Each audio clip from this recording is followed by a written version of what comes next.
it's important to remember a couple of things. The change won't happen for a fair while yet. There's actually plenty of time to consider and consult on the design that best honours first Australians. Also, it's important to remember that the monarch will continue to be on our coins, as the government has made clear. And so this decision, taken independently by the Reserve Bank in consultation with the government, is an opportunity to strike a good balance here. The monarch will still be on the coins, but the $5 note will say more about our history and our heritage and our country, and I see that as a good thing. Over to you. Hi. Hannah Walton from the Fin Review. Hi, Hannah. Back to the IMF at the start, they're laying out some pretty bold plans for tax returns, scaling back stage 3 tax cuts, touching on housing, tax concessions for capital gains. What's your plan to use tax reform to support growth? Where are you starting? Well, the point that the IMF is making is that when we've got these pressures on the budget, whether it's the cost of servicing the debt we inherited, whether it's the NDIS, defence, aged care or health, we need to make sure that we've got the tax system that can sustain the funding that we want to see in our areas of national priority. And that's the government's view as well. And that's why we began in the October budget with multinational tax reform. We've always seen that, or for some time we've seen that, as the best place to start, in addition to some measures on compliance. You know, we recognise when the budget is under as much pressure as it is now, there is a role for spending restraint, which the IMF endorsed. There is a role for savings, and we made billions of dollars of savings in October. And if there are avenues for responsible tax reform into the future, like what we're doing in multinationals, then obviously those opportunities and avenues should be explored. Will you take the IMF's advice to reassess stage 3 tax cuts, though? Oh, look, that's not our intention. Our policy hasn't changed on the stage 3 tax cuts. You know, obviously I'm aware and follow closely the constituency calling for those tax cuts to be rewritten or junked. I mean, those calls have been around for some time, and the IMF has made a contribution to that as well. You know, obviously we listen respectfully when those kind of suggestions are made to us, but the government's approach to the stage 3 tax cuts hasn't changed. We've got other priorities in the budget. You'll see them in May. Yeah. I'd like to ask you about your essay. Sure. Of course. It talks about a new sustainable finance architecture, which could include the new taxonomy, labelling, impact investments. Yeah. This could be expanded to include nature-related risks and data controls to help investors align their choices. Yeah. Business has already adopted ambitious climate targets. You know, under pressure from climate-focused investors, why do you think we need another layer of bureaucracy when companies are already being held? Yeah, it's not another layer of bureaucracy. I want to make that clear. This is about better designed and better informed markets. I spend a lot of time in the boardrooms of this country speaking with big investors, including big institutional investors, and they want to see some clarity and some consistency when it comes to the disclosure, not just of climate risks in our business sector, but also the ways that businesses are grabbing the opportunities of changing sources of energy. And so this proposal that we announced last year, not in the essay, is to make clear and consistent some of the work that some businesses are doing already, but to adopt international best practice so that when investors are weighing up different destinations for their capital, they can more easily compare the climate risks, opportunities and plans of different parts of the economy. So this is led by the private sector, it's led by big institutional investors. They have asked very clearly for more clarity and consistency, and that's what we'll be providing. I met yesterday with representatives of around $20 trillion in capital in Sydney, and they are enthusiastic backers of what we are proposing here. We put out a consultation paper last year on this, and we're still consulting until the middle of February, I think, from memory. and this is part of our efforts to get cleaner, cheaper, more reliable, increasingly renewable energy into the system. This is something that the investor community is very, very interested in, and it's consistent with some of the themes that I set out in the essay. The IMF also suggests a lift to job seeker and the tightening of the NDIS. What do you make of this? Well, I think clearly when it comes to the NDIS, we want to make sure that it's sustainable so that we're providing decent level of service and care to Australians with a disability. That is a really top priority, and obviously Minister Shorten and I and Minister Gallagher have been discussions about how we make sure that we can afford to fund the NDIS. The fastest growing area of spending in the Commonwealth budget is the interest costs on the debt we inherited. The second fastest is the NDIS, and so clearly, we need to focus on that. The Minister has set up a process, a review process, and this question is part of the thinking that he's doing. We created the NDIS, we believe in it, we think it has an absolutely central role to play, not just in the care economy but in our society more broadly, and in order to make it succeed and work, we've got to make sure that it's affordable. Up the back and then here. Just on the $5 note, has there been any discussions about who might feature on the note? Well, the proposal from the Reserve Bank is that the $5 note would contain a First Nations design rather than a person, a design. And they intend to consult broadly and widely over a period of time to choose that design. This is a decision that they've taken, but I was consulted on it and I said that the government wouldn't have a problem with them going down this path. I think this is a good opportunity to strike a good balance between the monarch on the coins and a First Nations design on the fiver. I think it's the right decision taken for the right reasons, and I welcome it. Is this a push to become a republic so we don't have to change the notes again in the future?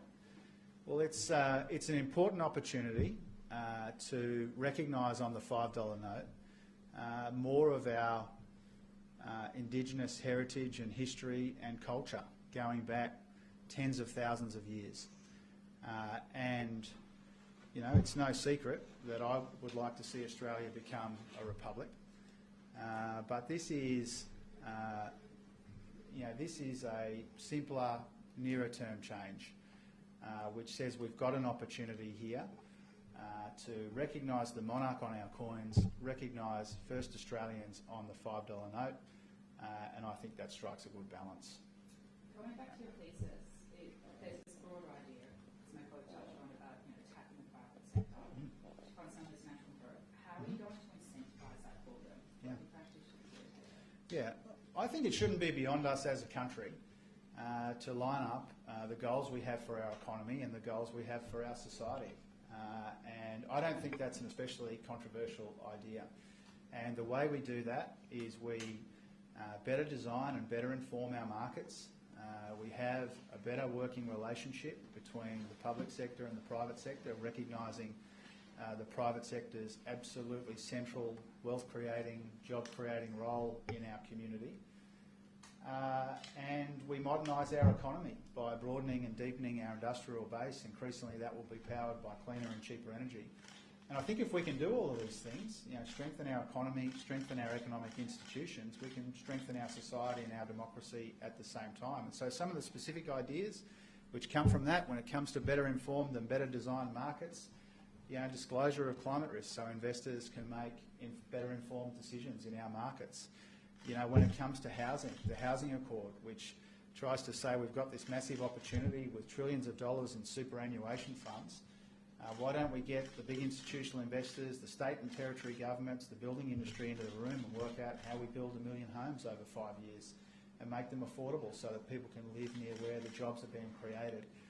So there are a lot of opportunities, I think, for us to modernise our economy, to recognise the central role of the private sector, but to make sure that our national objectives, our national economic objectives, and what we want for our society are in concert with each other and not colliding with each other. And that's the basis of what I wrote. Trevor, just on another topic, what are your expectations of next week's meeting between the Trade Minister and his Chinese counterpart? Can we expect a quick breakthrough on export fees? I'll leave you with Minister Farrell when it comes to the specifics of that meeting, but more broadly, we are realistic about our ability to manage what has been a very complex relationship for some time. We believe we give ourselves a greater chance of resolving our differences if we engage. And our goal is to try and stabilise the relationship between Australia and China, but we do that with a dose of realism. There are a lot of these differences that governments of both political persuasions have been trying to manage, have been long-standing or building for some time. But we think these trade restrictions should come off. We've made that view publicly and privately, and that would be good for our employers and our exporters in particular, good for Australia to see those restrictions lifted. I don't want to preempt or front-run the meeting that Don Farrell will be having with his counterpart, but clearly that's one of our priorities. We're realistic about quick wins, but we're pleased with the level of engagement that we've had over the last 6 or 8 months or so, because we do want to stabilise that relationship. We do want our region to be peaceful and prosperous and secure and stable, and we think we give ourselves the best chance to do that if we engage with people in good faith. There was a person arrested in the AFP's crackdown on a massive Chinese-Australian money laundering scheme in Sydney, and they entered the country on a significant investor visa. So were there any policy loopholes, particularly in migration, that the government needs to address in the wake of this operation? Oh, look, I'm reluctant to comment on the specifics of that case. I don't want to obviously prejudice any further steps that might be being taken there. But when it comes to our migration system, we've had the view for a long time that the pandemic and its aftermath is a good opportunity for us to look right across the migration system to make sure that we've got the settings right, that they're in the national interest. My colleagues Claire O'Neill and Andrew Giles are doing that. They've got a review of our migration settings, which I've been trying to play a helpful role in, and you'll see that before long. But I'm reluctant to wade into the specifics of that case. Might just take 2 more if that's all right, 1 and then 2. Just back on the IMF, would you consider changes to the capital gains tax treatment of the family home? The IMF said comprehensive medium-term tax reform is needed to meet higher structural spending. Isn't that the IMF saying, given the government's spending commitments, it needs to raise more tax? Well, on the specific question, that's not something that we've been working up or considering. On the broader question about the sustainability of our tax base, I mean, obviously, when you want to fund these big, either unavoidable or desirable pressures on the budget, then you need to find a way to pay for them. And that will be a combination, typically, of spending restraint, savings in the budget, and responsible tax changes. We've indicated our priorities when it comes to tax. Multinationals are our priority, and compliance with the existing tax laws as well. And that, I think, is in accord with what the IMF is saying. We want to make the budget more sustainable. We inherited a budget in substantial structural deficit with all kinds of wasteful spending. We've begun to deal with that, but that is an ongoing task. We value, as a government, the ability to provide good health care, to provide good disability care, and that costs money, and we need to make sure that we've got the tax base to sustain that. Last one. On that same note, the tax concessions for superannuation is worth nearly $53 billion a year. That's more than the NDIS. We're waiting for purpose of super. Do you have any other plans to tap into that, the cash that is there? Before then, we've seen Stephen Jones said this week he's standing by increasing the transfer balance cap by $200K, tax-free threshold. Is that something that could maybe be looked at?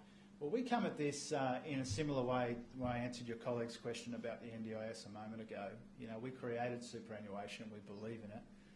One of the reasons why we want to legislate the objective is because we want to clarify and lock that down so that that guides the decisions of future governments. And part of making superannuation the best version of itself is making sure that it can be sustainable. And we've made that point for some time now.